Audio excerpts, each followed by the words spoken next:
Chapter 19. Release and Capture.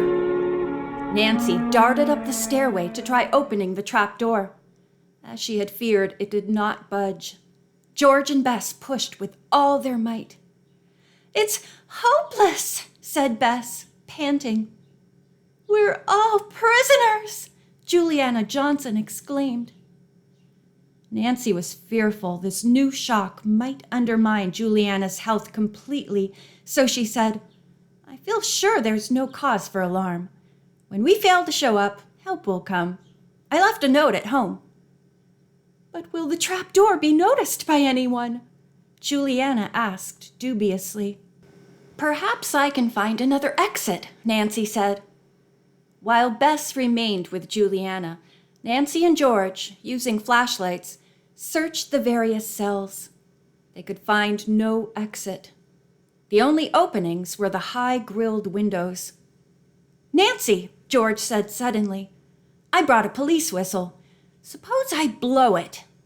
"Great," said Nancy. "If you stand on my shoulders, you should be able to reach one of the windows and signal for help." George and Nancy stepped into the nearest cell and went to the window.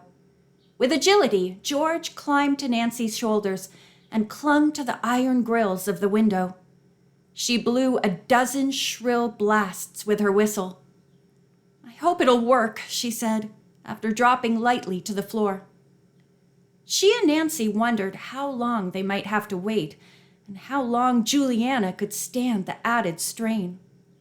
They returned to the others and sat down on the steps.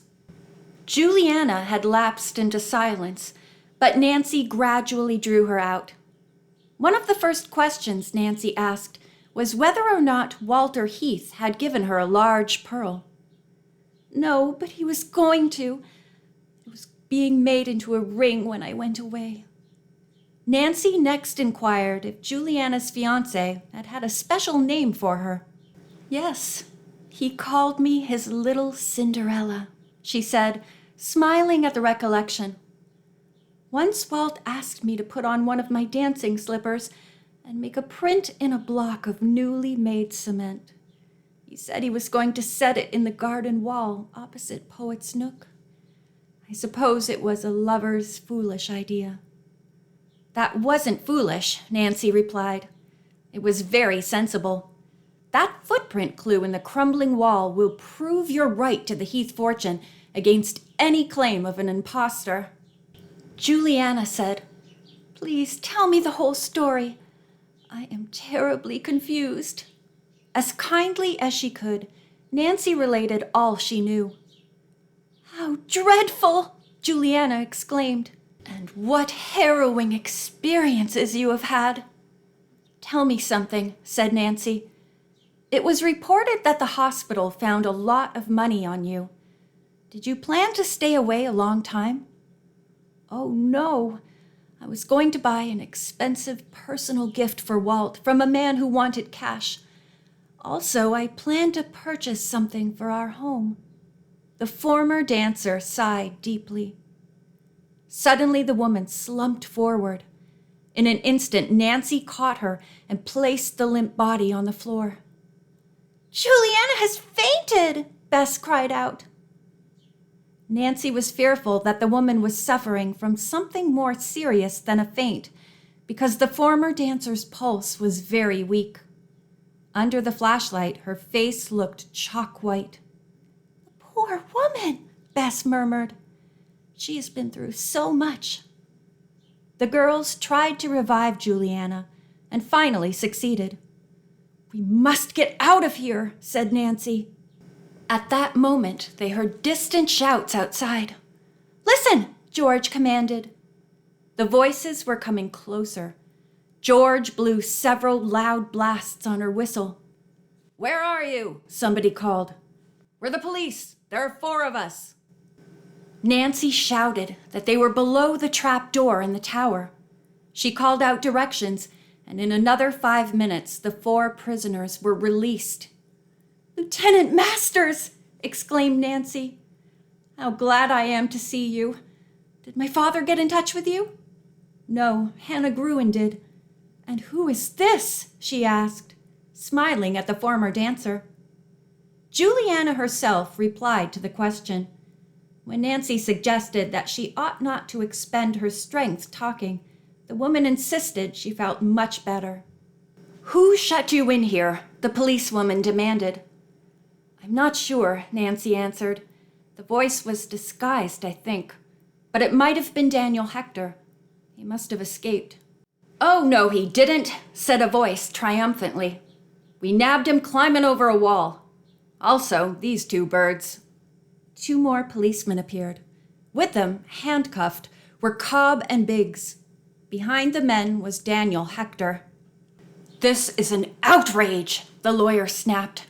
"You can't arrest me. I have a perfect right to be on this property. The others are trespassing." Coolly, Nancy presented her evidence against the lawyer. She accused him of stealing jewelry from the estate, a claim that could be proved by photographs found in Walter Heath's box. "And that's not the worst," she said to him. "You pretended to look for the woman who was to inherit the estate. But when you did locate her, you kept it a secret so you could help yourself to the estate. When you found out I was on the trail of the real Juliana Johnson, you had her kidnapped and locked in the dungeon here. To protect yourself, you produced an impostor with whom you made a bargain." "Ridiculous!" Hector cried furiously. "Lies! Lies! Nothing but lies!" Hector had not seen Juliana yet. She was seated on the winding stairs in the tower behind Nancy. The young sleuth now stepped aside. Hector stared at the crippled dancer. "So what?" he demanded after a moment. "I had nothing to do with bringing her here. And she can't prove she's the missing dancer. Just look at her." "Oh, yes, I can prove it," Juliana retorted with spirit. "The imprint of my dancing shoe is embedded in a wall at Heath Castle. Furthermore, I still have the slipper that made the imprint." "What's that got to do with it?" "The real Juliana is at the Riverview Hotel," the lawyer blustered. "She has a note to prove her identity, a note signed Walt." "Don't you mean half a note?" Nancy asked. "I have the rest." Cobb and Biggs looked startled. "You?" Biggs cried. "Where did you find it?" "At the factory after the explosion." The 3 men hung their heads guiltily, admitting they had been there. Biggs added, "Hooper here found the note in a desk Hector sold. He tore it in 2 pieces, expecting the lawyer to put up more money for the second half. When one piece was lost, we thought Hector had found it." In answer to Nancy's question if he were Teddy's father, the man nodded sullenly. Nancy explained to Juliana that Teddy had learned about the estate from Joan. Teddy had told his father that Juliana was missing. Cobb and Biggs got together. Biggs suspected his former employer had hidden some valuable things in the estate walls, and the 2 men convinced Hector he ought to hire them to look for the treasure. When they found a few items, the men kept them. "You guessed right, but I can't figure out how," said Biggs. "I know nothing about all this," shouted the lawyer. "Yes, you do," Cobb Hooper said bitterly. "You were behind the whole thing. You brought the dogs to guard the estate, but later I kept them tied up and then took them back to the kennel." "We were afraid of them ourselves," Big added. "Mr. Hector," said Lieutenant Masters, "it looks as if the case against you is pretty serious." "I tell you, I never saw these men before," the lawyer insisted. "Nor that crippled woman either. Now all of you get out of here." For a long second there was silence. Then Juliana slowly got to her feet.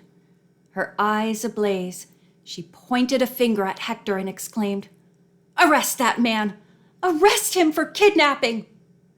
The wily lawyer's jaw dropped. Then he recovered.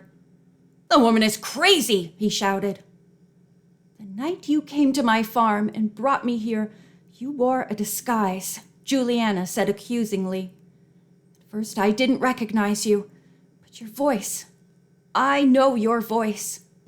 Her eyes snapped with anger as she added, I will bring charges against you to the fullest extent of the law for Walter Heath's sake." Daniel Hector knew he was beaten, but he would not give up yet. He glared at Nancy and cried out, "If you had minded your own business, there wouldn't have been all this trouble. But don't be so smug. You think there are treasures and money for Juliana. You're wrong. There's nothing in the estate but debts. She has inherited a wreck." End of chapter 19.